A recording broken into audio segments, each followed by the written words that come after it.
Earlier this afternoon, the Cheyenne Police Department received several calls of a car driving recklessly all over town. Around 2 o'clock, the police caught up with the suspect near Lions Park. The suspect led them on a chase that lasted about 15 minutes. 6 teams from 3 countries, including the United States, went on a 22,000-mile race from New York to Paris. Stormwater drainage from the new Thomas Heights development has caused some concern for residents in the area. Stormy weather is expected during Frontier Days, but this year it's been a little worse than normal. It takes a lot of work and different agencies to make everything run smoothly at Cheyenne Frontier Days. Before the cattle made their way over the hill, CFD officials and their families joined in a chuck wagon breakfast.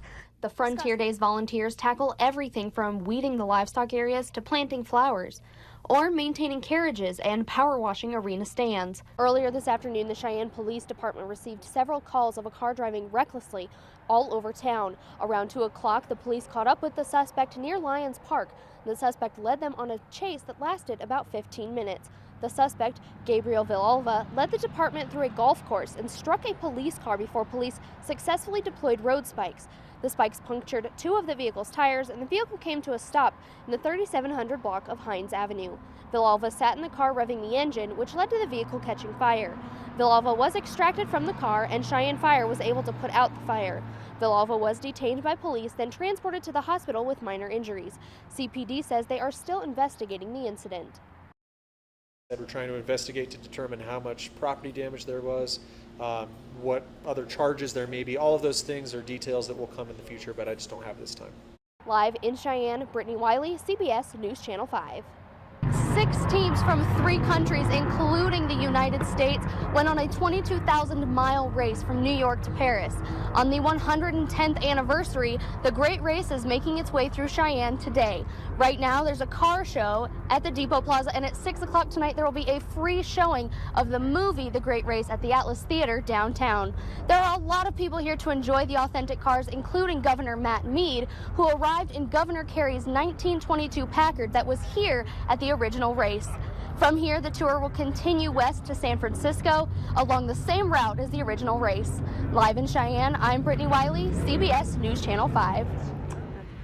Cheyenne Frontier Days kicks off in less than a week, but before those bucking Broncos come out of the chute and the live music hits the stage, there's a lot of work to be done and a lot of people who do it. There's over 2,000 volunteers that come to Cheyenne Frontier Days. On a work night basis, we would have anywhere from 200 to 500 people show up maybe. It just depends on what's going on and what cry for help they ask for that time. The Frontier Days volunteers tackle everything from weeding the livestock areas to planting flowers, or maintaining carriages and power washing arena stands. But there's one job that's bigger than any other. There's always painting.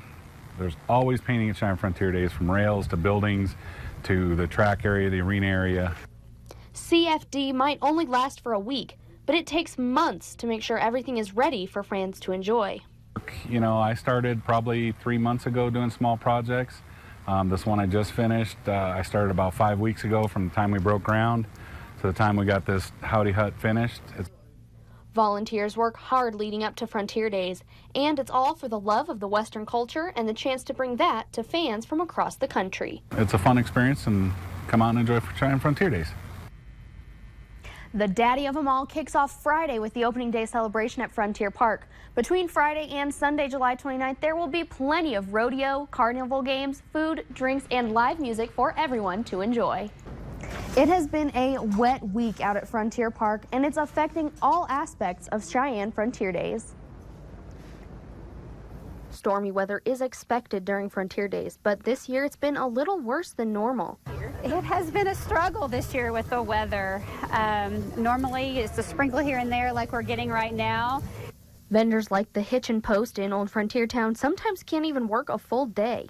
It's kind of a vicious cycle of tarping, untarping, and then we're only getting about a half a day sometimes.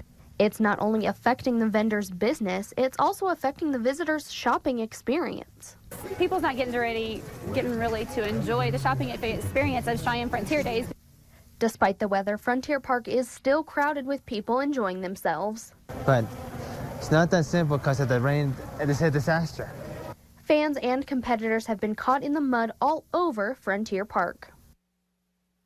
To give you just an idea of how much rain, for the month of July, Cheyenne has gotten 2.22 inches, and 1.8 inches have come since the first Friday of Frontier Days last week. And I know I've been caught out in the rain several times out at Frontier Park. Stormwater drainage from the new Thomas Heights development has caused some concern for residents in the area. Rod Stone and his wife have lived in their home for 35 years and recently faced some difficulties. Well, we're experiencing floodwater from Thomas Heights, the Guardian, up here at this new subdivision. And it's happened more than once. We've experienced floodwater on our property 5 times since 17.